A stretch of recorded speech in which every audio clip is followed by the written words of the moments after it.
संतोष देशमुख हत्या प्रकरणातील नव्या तपशिलांची आहे। या हत्या प्रकरणातील महत्त्वाचे तपशील पुढारी न्यूजच्या हाती आलेत। आरोपी महेश केदारनं स्वतःच्या मोबाईलमध्ये निर्दयी अमानुष मारहाणीचं व्हिडिओ शूटिंग केलं।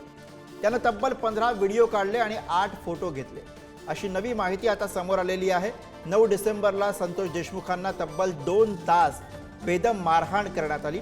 आरोपी त्यांना मारत होते आणि व्हिडिओ सुद्धा काढत होते।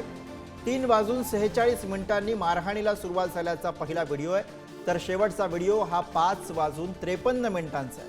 त्यामध्ये संतोष देशमुखांचा विव्हळतानाचा आवाज ऐकू येतोय।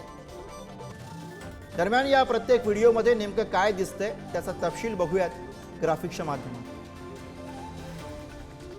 9 डिसेंबर 2024 3:46 मारहाणीला सुरुवात। महेश केदारच्या मोबाईलमध्ये पहिला व्हिडिओ शूट करण्यात आला। व्हिडिओ क्रमांक 1 मिनिट 10 सेकंद पाईप वायर आणि लाथाबुक्क्यांनी देशमुखांना मारहाण करण्यात आली। व्हिडिओ क्रमांक 2 53 सेकंद देशमुखांना शिवीगाळ करत त्यांची पॅन्ट काढण्यात आली। व्हिडिओ क्रमांक 3 35 सेकंद वायरला लावलेल्या मुठीनं मारहाण केली गेली। व्हिडिओ क्रमांक 4 2 मिनिटं 4 सेकंद महेश केदार सुदर्शन घुलेची गाडी यामध्ये दिसते। व्हिडिओ क्रमांक 5 7 सेकंद कॉलरला धरून देशमुख यांना बसवण्यात आलं। व्हिडिओ क्रमांक 6 36 सेकंदांचा व्हिडिओ देशमुखांच्या तोंडावर मारहाण केली गेली आहे। व्हिडिओ क्रमांक 7 14 सेकंदांचा व्हिडिओ मोबाईलमध्ये शूट करताना एकाचा हात यामध्ये दिसतोय। व्हिडिओ क्रमांक 8 4 सेकंदांचा व्हिडिओ आरोपी देशमुखांना बळजबरी करत काहीतरी विचारताना दिसतंय।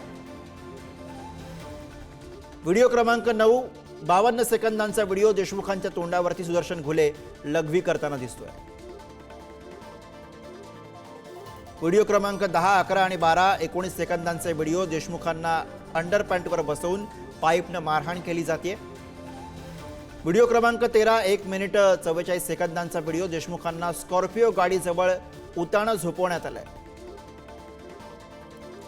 व्हिडिओ क्रमांक 14 1 मिनिट 4 सेकंदांचा व्हिडिओ देशमुखांना बसवून फाटलेलं शर्ट घातलं गेलंय। 15वा व्हिडिओ 24 सेकंद संतोष देशमुख विवळत असतानाचा आवाज यामध्ये ऐकू येतोय।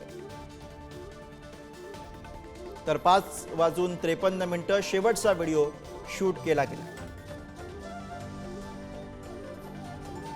मी या अगोदर खूप वेळेस बोललेलो या गोष्टीवर।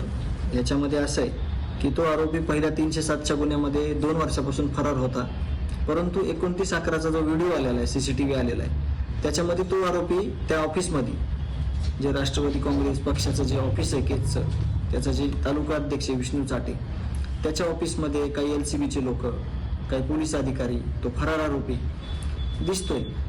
तर ह्याच्यातून आपल्या लक्षात येतंय की पोलिसांना जर त्याला कायद्याचा धाक दाखवला असता, कायद्याची भीती दाखवली असती, एवढं अभय दिलं नसतं, तर कदाचित हा गुन्हा घडलाच नसता असं मला वाटतं।